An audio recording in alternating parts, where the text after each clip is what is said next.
Mel Hopkins was an exceptional left fullback who signed for Spurs just after their first title back in 1950-51.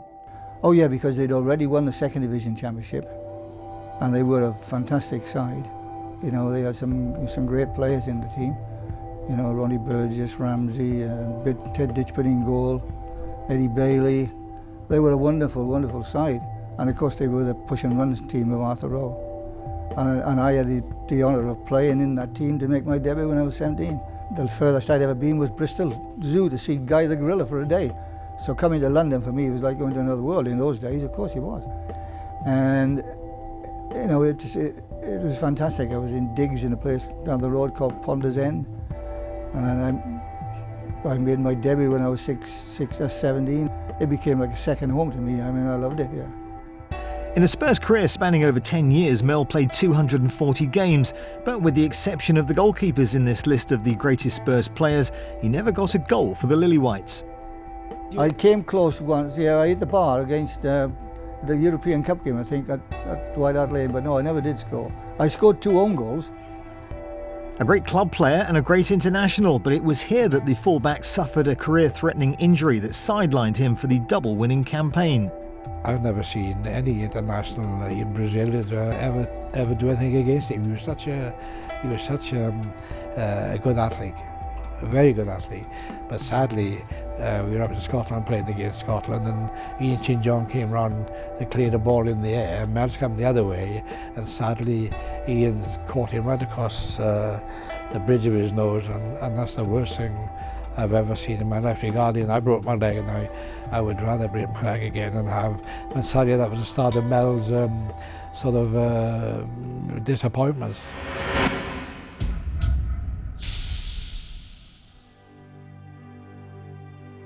That unfortunate injury to Mel Hopkins gave an opportunity to a patient Ron Henry, who played second fiddle to the Welsh international for much of his career. Ron came into the side and played so well that Bill Nicholson just couldn't leave him out. Ron played because the team did well and kept his place. Keeping somebody out of the quality of Mel Hopkins is something very, very special. Whilst he was fortunate to be given the opportunity, Ron was by no means a make-weight, even in arguably the most important match of that 60-61 season, as Cliff Jones remembers well. The year we did the double, the game at Wembley against Leicester, Ron Henry was by far the outstanding player on that pitch. Henry playing a splendid game.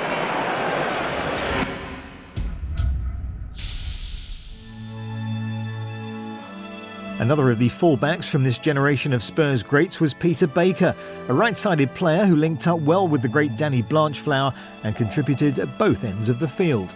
A good player, Peter Baker, a very hard man, right? And he was such a good player. He'd go up and he'd go back, you know, but he really was a good player. Positional-wise, very, very clever fullback, and they're strong, another fit person. You know, you see some that were good players, but you could run and take them on, and they'd be gasping after 3 or 4 sort of runs down the wing. But Peter Baker had tremendous strength as well, but a lot of good style. You know, typical English full-back.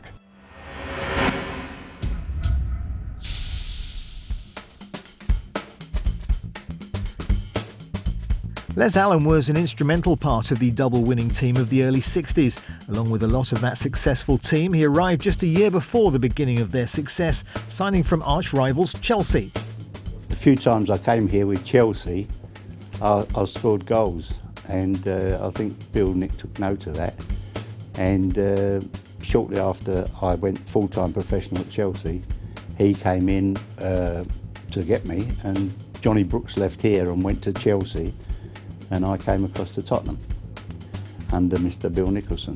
Les was, I possibly could say, like a bit of an underrated player, if you like, but for us he was very, very important, and he got some very important goals. And when you think the year we did the double, he got 29 goals that season. The following season, Bill Nicholson went and bought Jimmy Greaves from Inter Milan, and Les was out. And I don't think Les was too happy about that. And he might have different thoughts sometimes about Bill Nicholson, but he was a very important player for us. And I suppose you could sense then, say, a bit unfortunate.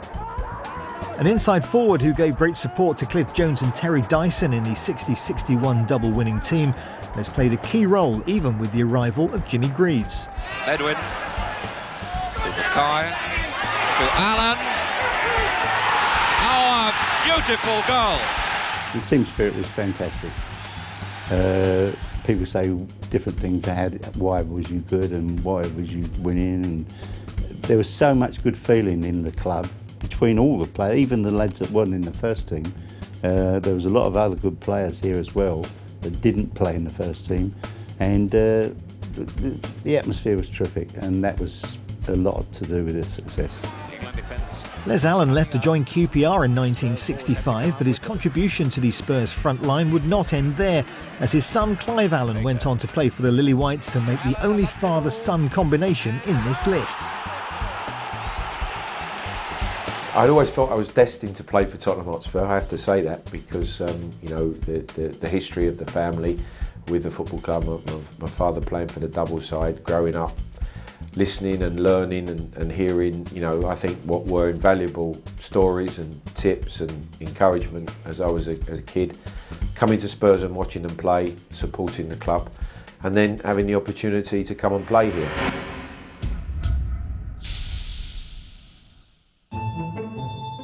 The late 60s and early 70s were a transitional time for Spurs. The double-winning side had all but disbanded, and the club were looking for the next generation of stars to continue the legacy. I think the most important move or transfer at that time was Martin Peters coming in instead of Jim. Martin Peters came in this football club, and it certainly wasn't a coincidence that we suddenly found ourselves in 4 finals, 2 semi-finals in 4 years, and he complimented me. He was brilliant. He set me up for many goals. It was a period in my career where I think I needed a change, and Ron Greenwood had promised to let me go if we didn't do so well in the competitions at West Ham. And it came around at March time, and the transfer deadline was almost there, and suddenly I got a phone call from Ron Greenwood to come over and see Bill Nicholson. Peters came in and continued the form that had seen him become a star at Upton Park and a key player in the World Cup victory for England, and he was quick to win over the fans. There's always pressure when you're playing for a new club, especially with a club like Tottenham Hotspur, and you have to get around the supporters, mate. You know that they know that you're there for the long run rather than the short run. So it was exciting, and unfortunately I scored it after 8 minutes, but we lost 2-1 to Coventry, so it wasn't it was a good start in fact of scoring goals, but to lose to Coventry wasn't that good. And the fans weren't the only ones to be impressed by his all-round play. The big match panel of Malcolm Allison, Jimmy Hill and the great Brian Clough would regularly sing his praises. Well, in fact, Sir Alf Ramsey said about Martin that he was 10 years ahead of his time, and I think this may have reacted unfairly on Martin in some ways because people don't quite understand it and they throw that remark at him. I think we found 1 or 2 of the answers to the brilliance of his play yesterday. Now you're seeing this piece of action, you'll see Martin Peters' ability to lose a player. This is him second from the left on the far side. Now you'll see him drift in behind Kelly, and this long cross from Evans, a brilliant cross actually, and he drifts in right in behind. Here he comes, and he loses Kelly altogether and gets a strike on goal. That was excellent running by Peters, and Kelly was completely lost. And now finally, Peters at his devastating best, the thing that makes him feared by all opponents. In the middle of the field again, laying the ball back to Cyril Knowles. He's drifting. Again, his brain is searching for the space. There's the chip to Chivers, and who's found the space? And when you can find space that destroys defences from that position, then you're worth £200,000 of anybody's money.